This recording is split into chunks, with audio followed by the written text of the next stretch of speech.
इंसान को दुनिया के अंदर तीन चीजें बहुत प्यारी हैं।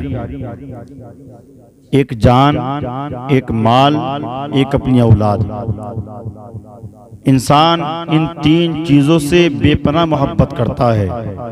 अपनी जान से मोहब्बत करता है, अपनी माल से मोहब्बत करता है और अपनी औलाद से मोहब्बत करता है।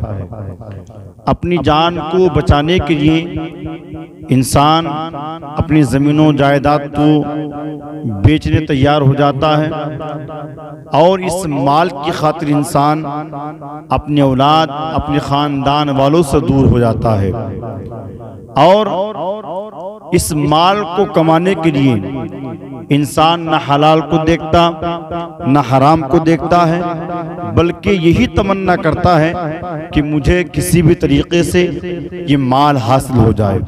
तो इंसान दुनिया के अंदर इन तीन चीजों से बेपनाह मोहब्बत करता है।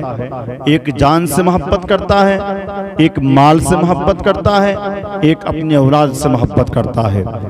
मगर अल्लाह रब्बुल इज्जत ने हजरत इब्राहीम से इन तीनों चीजों का इम्तिहान लिया। जब जान की बारी आई तो नमरूद की आग में हजरत इब्राहीम ने कूद करके इम्तिहान में कामयाबी हासिल की। जब माल की बारी आई तो हजरत इब्राहीम ने अपने माल को भी अल्लाह के नाम पे कुर्बान कर दिया। जब अपनी औलाद की बारी आई तो अपने जवान बेटे हजरत इस्माइल, अपने बेटे इस्माइल की कुर्बानी देने के लिए तैयार हो गए। जब ख्वाब में हजरत इब्राहीम ने ख्वाब देखा और अल्लाह के नबी का ख्वाब वही इलाही होता है।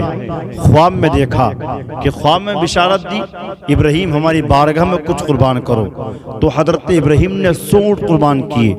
फिर ख्वाब देखा इब्राहीम हमारी बारगाह में कुछ कुर्बान करो, तो हजरत इब्राहीम ने फिर 100 ऊंट कुर्बान कर दिए। मगर अल्लाह रब्बुल इज्जत ने फिर ख्वाब में बिशारत दी, इब्राहीम हमारी बारगाह में वो कुर्बान करो जिसको तुम दुनिया के अंदर सबसे ज्यादा मोहब्बत करते हो, सबसे ज्यादा प्यार करते हो, सबसे ज्यादा इश्क करते हो, हमें उसकी कुर्बानी दीजिए। रफीकान मिल्लत इस्लामिया। तो हजरत इब्राहीम समझ गए कि रब्बे कायनात मुझसे मेरे बेटे की कुर्बानी मांग रहा है। और नींद से बेदार होने के बाद अपनी बीबी हजरत हाजरा के पास आए और आकर के कहने लगे, ए मेरी शरीक हयात हाजरा, मैं मेरा बेटा इस्माइल कहीं पर दावत पर जाते हैं, तुम इस्माइल को तैयार कर दो, अच्छे कपड़े पहना दो, अच्छा लिबास पहना दो, नहला करके धुला करके इसको तैयार कर दो। हम इस्माइल को एक अच्छी जगह पर दावत में लेके जाते हैं।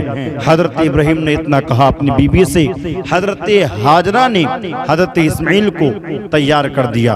और तैयार करने के बाद हजरत हाजरा ने अपने बेटे को जैसे ही तैयार किया तो हजरत हाजरा के पास इब्राहीम अलैहिस्सलातु वस्सलाम आए और लाने के बाद बेटे को अपने हाथ में लिया और दोनों बाप बेटे बड़ी मीठी मीठी बातें करते हुए रास्ते से गुजर रहे हैं।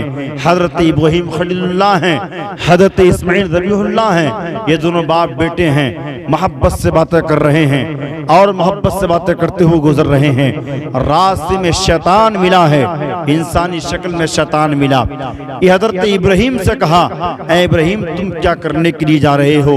अपने बेटे को कुर्बान करने के लिए जा रहे हो? एक ख्वाब के चक्कर में तुम आ गए। हो सकता है वो ख्वाब झूठा हो सकता है वो ख्वाब खत्म हो जाए, मत तुम इस्माइल को कुर्बान करने जा रहे हो। हजरत इब्राहीम ने इनकार किया। उसके बाद हजरत हाजरा के पास आया। आने के बाद शैतान ने कहा, ए हाजरा तुम जानती हो इब्राहीम तुम्हारे बेटे को कहाँ लेकर के गए हैं? हजरत हाजरा ने कहा, हाँ मेरे शोहर मेरे बेटे को एक दावत में लेकर के गए हैं। हजरत हाजरा से शैतान ने कहा, नहीं तुम्हारे शोहर हजरत इब्राहीम को दावत पर नहीं, बल्कि तुम्हारे शोहर हजरत इस्माइल को दावत पर नहीं, बल्कि तुम्हारे शोहर इब्राहीम अपने बेटे इस्माइल को ख्वाब के चक्कर में आकर के कुर्बान करने के लिए लेकर के गए हैं। प्यारे मुसलमानों, हजरत इब्राहीम अपने बेटे को लेकर के जा रहे हैं। रफीकान मिल्लत इस्लामिया अपने बेटे की कुर्बानी देने के लिए तैयार हो गए। वो कैसे अल्लाह के नबी थे जिन्होंने अपना माल, अपनी जान, अपनी औलाद सब कुछ अल्लाह के नाम पे कुर्बान कर दिया, सब कुछ अल्लाह के नाम पे कुर्बान कर दिया। तो लोगों याद रखें, हम अपने बच्चों से, अपने बच्चों के सीनों के अंदर अल्लाह की मोहब्बत बिठाएं, अल्लाह का इश्क बिठाएं, अल्लाह की मोहब्बत बिठाएं। इंशाअल्लाह अगर अल्लाह की मोहब्बत हमारे बच्चों के सीनों के अंदर होगी तो हमारे बच्चे यहाँ भी कामयाब रहेंगे।